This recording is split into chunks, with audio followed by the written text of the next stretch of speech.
बिस्मिल्लाह सलातु वस्सलामु अलैका या सय्यदी या रसूल अल्लाह वाला आलिका व सहाबिका या हबीब अल्लाह अल्लाहुम्मा सल्ली अला सय्यदना मुहम्मद वाला आलि सय्यदना मुहम्मद व बारिक वसल्लम सल्लल्लाहु। ऐ अज़ीज़ दोस्त, जो आज का बयान है वो पिछले बयान का ही कुछ हिस्सा है। मैं देखने और सुनने के लिए तुझे छोटी सी बातें, बहुत छोटी बातें लगती हैं, थूकना, कजाए हाजत या कोई और बातें, या नमाज का पढ़ना, या कोई मसला और तहारत करना इसके बारे में। लेकिन ये बड़े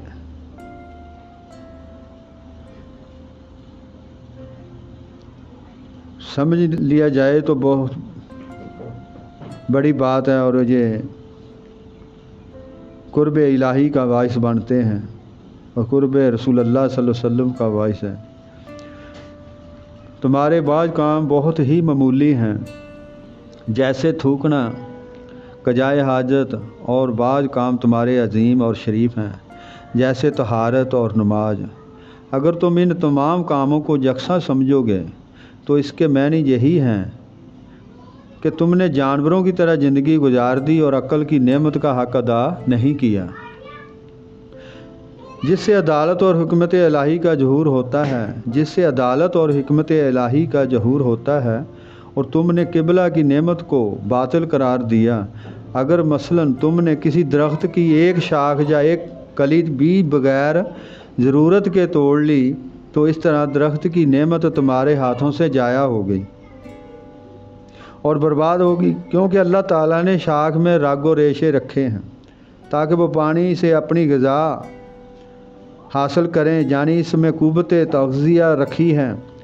इसके अलावा और भी क़ुव्वतें इसमें रखी हैं ताकि जब वो अपने दर्जा कमाल को पहुंच जाएं तो काम आए। लेकिन जब तुमने दरमियान ही में इस पर डाका डाल दिया तो ये भी सपासी है। अलबत्ता इस सूरत में दुरुस्त होता है और इसका कमाल तुम्हारे कमाल अलबत्ता इस सूरत में दुरुस्त होता है और इसका कमाल तुम्हारे कमाल पर फ़िदा होता कि तुमको इसकी हाजत होती, क्योंकि अदल यही है कि नाक़िस को कामल पर कुर्बान कर दिया जाए। लेकिन अगर तुमने दूसरे के माल को तोड़ा, अखवा तुमको उसकी हाजत थी, तो ये भी नासपासी है, क्योंकि मालिक की हाजत तुम्हारी हाजत से औला तर है। खुदा के बंदे हकीकत में अशिया के मालिक नहीं हैं, लेकिन दुनिया की मिसाल एक मांदे और दस्तरख्वां की तरह है जो बिछा हुआ है, और दुनिया की तमाम नेमतें तरह तरह के लजीज खानों के मानद हैं जो इस दस्तरख्वां पर चुने हुए हैं। खुदा के तमाम बंदे इस ख़वान पर मेहमान हैं, क्योंकि इनमें से कोई भी किसी चीज़ का मालिक नहीं है, लेकिन इस ख़वान से हर एक लुक़मा इसके लिए मौजू और मुनासिब नहीं है। जो नवाला उसने अपने हाथ में लिया है या उसने अपने मुंह में रखा है, वो दूसरे मेहमानों के लिए सजाबार नहीं है कि वो अपने लिए इसको छीन ले। बंदे फ़कत इतनी ही बात के मालिक हैं कि वो इस ख़वान से खाएं, और जिस तरह मेहमानों को ये सजाबार नहीं है कि वो मेज़बानी का खाना ऐसी जगह रखें जहाँ किसी का हाथ ना पहुँच सके, इसी तरह किसी को ये सजाबार नहीं है कि दुनिया का माल अपनी ज़रूरत और हाजत से ज़्यादा अपने पास रख छोड़े और गरीबों मस्कीनों को ना दे। लेकिन इसका अंदाज़ा किसी सूरत से नहीं हो सकता कि हर एक की हाजत से आगाही नहीं है। लेकिन अगर इस बात को ना रोका गया और इसका सदेबाब नहीं किया गया तो फिर हर शख्स दूसरे का माल छीन लेगा और कहेगा कि इसको इसकी हाजत नहीं है। और वाज़ह है कि माल का जमा करना हिकमत के ख़िलाफ़ है, और इस माल के जमा करने की शरन ममानत आई है। ख़ास तौर पर खाने की चीज़ों अजनास का जमा करना कि जब गरां हो जाएगा फ़रोख्त करेंगे, सख्त मना है। ऐसा करने वाला खुदा की लानत में गिरफ़्तार होगा। बल्कि जो शख्स अनाज की तजारत करे और अनाज को अनाज के एवज सूद से बचे वो मामून है, क्योंकि ये खलाइक की रोज़ी है, और जब इससे तजारत की जाएगी तो ये एक जगह जमा हो जाएगा, तो जल्द वो महताजों तक नहीं पहुंच सकेगा। اور یہ بات چاندی سونے کے معاملے میں حرام ہے، اس لیے حق تعالیٰ نے سونا چاندی کو دو حکمتوں کے ساتھ پیدا کیا۔ ایک تو یہ کہ ہر ایک جنس کی قیمت ان کے سبب سے معلوم ہوگی، کیونکہ کوئی نہیں جانتا کہ ایک گھوڑا کتنے غلام کے عوض اور ایک غلام کتنے کپڑے کے بدلے میں بکے گا۔ اور یہ تمام چیزیں ایک دوسرے کو بیچنا ضروری ہیں، ایک کو غلام کی ضرورت ہے اور دوسرے کو کپڑے کی، پس ایک ایسی چیز کی ضرورت پیش آئی کہ وہ ہر چیز کا مولا ٹھہر سکے، اس سے غلام بھی خریدا جا سکے اور کپڑا، لباس وغیرہ بھی، یعنی اس چیز کو تمام اجناس کا مول ٹھہرا کر اس سے قیمت لگا سکیں۔ پس حق تعالیٰ نے سونا چاندی اس کے لیے پیدا کیا ہے، وہ ایک چیز کا مول ٹھہرانے میں حاکم کا کام انجام دے۔ اب اگر کوئی خزانے سونے چاندی کو زمین میں دفن کر دے تو ایسا کرنا گویا مسلمانوں کے حاکم کو قید کر دینا ہے۔ اسی طرح چاندی یا سونے سے کٹورا یا آفتابہ بنانا ایسا ہے جیسے حاکم الاسلام سے قبل یا جلاہے کا کام لیا گیا۔ آفتابہ بنانے کا مقصود اصل تو یہ ہے کہ پانی بھرنے کے کام آئے، اور ایسا برتن مٹی اور تانبے سے بھی بن سکتا ہے۔ دوسری حکمت اس میں یہ ہے کہ چاندی اور سونا دونوں بہت ہی عزیز چیزیں ہیں، ان کی بدولت ساری دنیا حاصل ہو سکتی ہے، ہر شخص ان کا طالب ہے۔ جس کے پاس زر ہے اس کے پاس سب کچھ ہے، شاید ہی کوئی شخص ایسا ہو کہ اس کو اناج کی حاجت ہو اور کپڑے کی حاجت نہ ہو۔ جس شخص کے پاس اناج ہے اور اس کو کپڑے کی احتیاج نہیں تو پھر وہ غلہ کی کپڑے کے عوض میں کیوں بیچے گا؟ اب غلہ کے حاجت مند کا کام رک جائے گا۔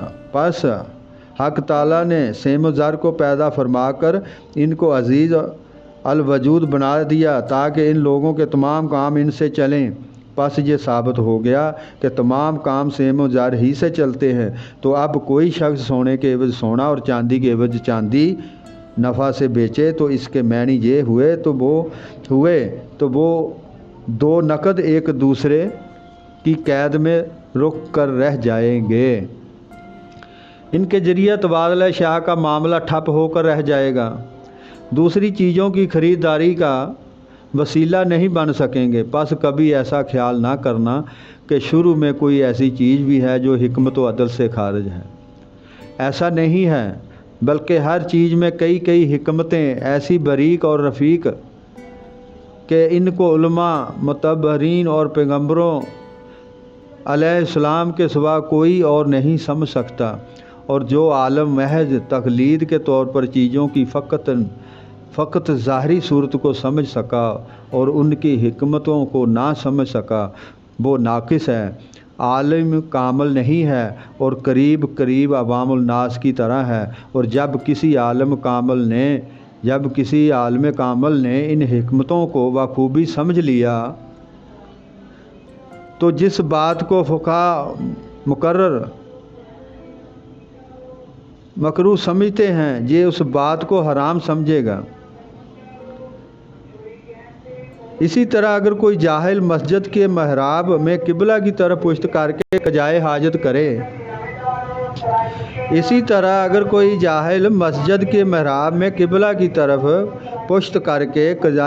کرے تو پشت بے قبلہ ہونے کا گناہ اس گناہ کے مقابلہ میں جو قضائے حاجت سے سرزد ہوا کچھ حقیقت نہیں رکھتا کہ اس کی بڑی تقصیر میں وہ چھوٹا سا گناہ چھپ جائے گا۔ اسی وجہ سے عوام الناس کے ساتھ سہل گیری کا حکم ہے اور ظاہری فتویٰ انہی کے لیے ہے، لیکن سالک اور عارف راز الہی کو چاہیے کہ ظاہری فتویٰ پر نظر نہ کرتے ہوئے ان تمام باریکیوں اور نکات کو پیش نظر رکھیں تاکہ اپنے عدل و حکمت کے باعث وہ ملائکہ کے قریب پہنچ جائیں، ورنہ عوام کی طرح اگر سہل گیری اختیار کی تو وہ جانوروں کے زمرے میں داخل ہو جائیں گے۔ آیت کا بیان اسی پہ استفادہ کرتے ہیں، یہ کفران نعمت کے بارے میں بیان تھا۔ خداوند تعالیٰ اس کو سمجھنے کی توفیق عطا فرمائے، صدقہ رسول صلی اللہ علیہ وسلم دے۔ خداوند تعالیٰ ساری امت مسلمہ کے لیے آسانیاں پیدا فرمائے، اور یہ جو بیان ہے یہ سبھی کے لیے، ذمہ داروں کے لیے بھی ہے، پڑھے لکھوں کے لیے بھی ہے، مثلا ہر طرح کے طبقہ فکر کے لیے یہ ضروری ہے کہ اپنے اس کو پڑھے اور سمجھے۔ اللہم صلی علی سیدنا محمد وعلی آل سیدنا محمد وبارک وسلم۔ اللہم صلی علی محمد۔ آپ